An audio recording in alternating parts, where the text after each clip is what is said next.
travaux de la 6e commission. Nous passons à la 7e commission et conformément au règlement intérieur du Conseil de Paris, je donne la parole à sa présidente, Geneviève Garrigos. Monsieur le maire, mes chers collègues, la 7e commission s'est réunie le 27 mai dernier et nous avons eu l'honneur d'auditionner Madame Tamara Demouria, présidente de Géorgie Vue de France, et Monsieur Otar Zourabichvili, président de l'Association géorgienne en France. Ils nous ont alertés sur la terrible dérive autoritaire en cours dans leur pays à la suite des élections truquées du 25 octobre 2024 qui ont amené au pouvoir le parti Rêve géorgien pro-russe et anti-européen fondé par l'oligarque Bidzina Ivanchvili, Premier ministre entre 2012 et 2013, qui avait quitté la scène publique en 2021 tout en continuant à diriger le pays dans l'ombre pour l'offrir à Vladimir Poutine. Depuis, les manifestants dénoncent les manipulations de la Russie et veulent simplement une Géorgie libre, demandent de nouvelles élections. Ils demandent notre soutien pour donner de la visibilité à la société civile géorgienne qui subit des pressions physiques et financières de plus en plus fortes et sont arrêtés, parfois en pleine nuit à leur domicile, détenus arbitrairement et torturés par les forces de l'ordre. Les lois répressives se multiplient pour étouffer l'opposition, les médias indépendants et la société civile.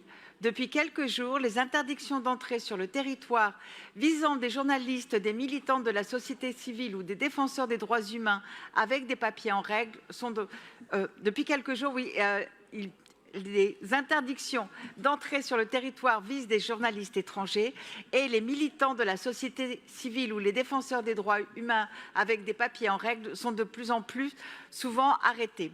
Et malgré cette répression croissante, des manifestants pacifiques continuent à se rassembler dans la rue et demandent tout simplement l'organisation d'élections libres. Au nom de mon groupe, j'ai déposé un vœu visant à renouveler notre soutien au peuple géorgien que je vous présenterai dans un instant. Concernant les délibérations à l'ordre du jour, Arnaud Ngacha nous a présenté plusieurs dossiers qui concernent notamment l'action culturelle de la ville avec des subventions pour le cinéma étranger, une exposition sur Marie Curie dans le cadre du festival Chopin au Jardin ou encore le festival Dolce Vita sur scène ou l'exposition sur les gardiens de l'Amazonie en collaboration avec l'association Autre Brésil et dans le cadre de l'année France-Brésil. Concernant les délibérations relatives à la délégation de Pierre Abadan, nous avons écouté mercredi matin les représentants de la Convention citoyenne sur la Seine et voté de nombreuses délibérations en lien avec la baignade, dont l'ouverture est prévue dans moins de 5 semaines. Des délibérations concernant de plus le sport de haut niveau, tels que le Paris Football Club, le Stade Français Paris ou le Paris Basketball, seront étudiés incessamment.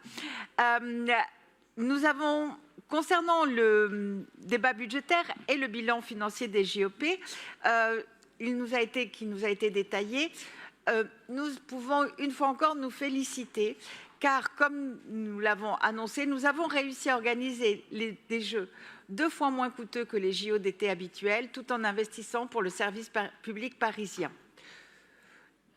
Pour finir, concernant la vie associative et la participation citoyenne, nous avons débattu mercredi après-midi de la niche du groupe Changer Paris rejetée par notre Assemblée.